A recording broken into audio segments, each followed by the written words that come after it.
Over my travels for the past couple of weeks, I read a translated work written by Satoshi Yagasawa called Days at the Murasaki Bookshop.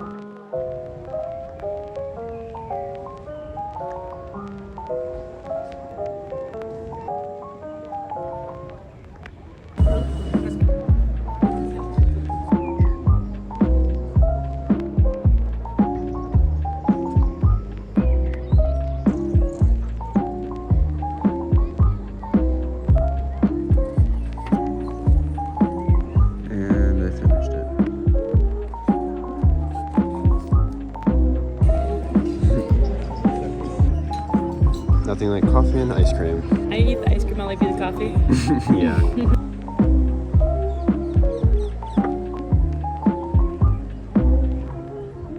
The novella is a simple read that focuses on the hardships of everyday life and can be relatable to pretty much everyone. The story opens up with a young woman losing everything and has to find a way to restart her life with a new beginning. And that's where the bookstore comes in. I know it sounds a little cliche, but trust me, it's pretty good. The novel talks about happiness and what is happiness, as well as finding love and family, all while intertwining different works from different eras to help incorporate into the novel's narrative and flesh out the characters and how they feel. An example of this would Wada literally reading a text that describes exactly how he feels, as well as the first book the main character reads that gets her into reading altogether, and she ultimately falls in love with reading. The book is a quick read, only being 147 pages, which I love because I'm not a huge fan of 800 plus page books. In my opinion, in most books, if you can't say it in 350 pages or less, you'll most likely lose my attention. Obviously, there's some exceptions. After reading these 147 pages, you're met with a title that says Translator's Notes. I had completely forgotten this was a translated work up to this point, and this sparks a question. How much does the translator truly change? And how much of this work isn't the original author's? So I decided to learn Japanese and reread the entire book to find out what I missed out on. 本が好きです。 That's pretty cool. I'm just kidding. That would have been cool though.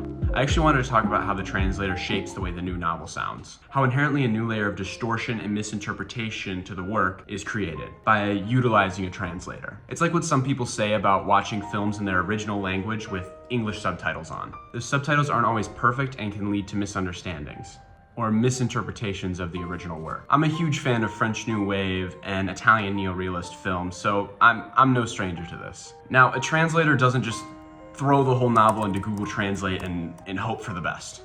They re-edit the entire book to make sure that it makes sense in the new language, as well as try to stay true to the original author's vision. Here's the catch. Not every word an author writes has a direct translation. Does this inherently stay true to the author's original vision if words are lost? The answer is no. Something is always lost in some degree of translation. But with any good translator, it is typically minimal and rarely affects the story and the quality of the plot. A lot more would be lost in lyrical things like poems or songs. In this case, Days at the Murasaki Bookshop is not a poem. But the flow of the words will more than likely be changed from what the original author wrote. So is this work still the original author's at that point? Is it more like a film where it can be written by a certain individual and directed by another? I wouldn't say it's to that degree either. The film director definitely has more of a say than the translator does. I think it's more along the lines of something like a cameraman. Though at the end of the day, the cameraman was the one who hit record, the cinematographer was the one who told him how to frame the scene and choreograph the image. The cameraman's job is to capture what the cinematographer sees. I believe translation is the same thing. The original author's voice still bleeds through this new work, and the translator's there to record what the author sees as the story. The overall structure and where certain words are placed is majority the original author. Now, this is not to discredit the translators. There's an art to translation. Just by having a different translator, there can be a complete change in the flow of the novel. Their work is still crucial to how the novel reads. I've also noticed a hesitation from English readers to read translated works, and it's seen as inferior or less quality. Another text I read earlier in the year was Before the Coffee Gets Cold, which is another short Japanese novel that is set in a quaint environment, which is probably why I draw such direct comparisons between these two novels. As well as both books being split into parts with a time jump, and both books being self-contained to a singular environment.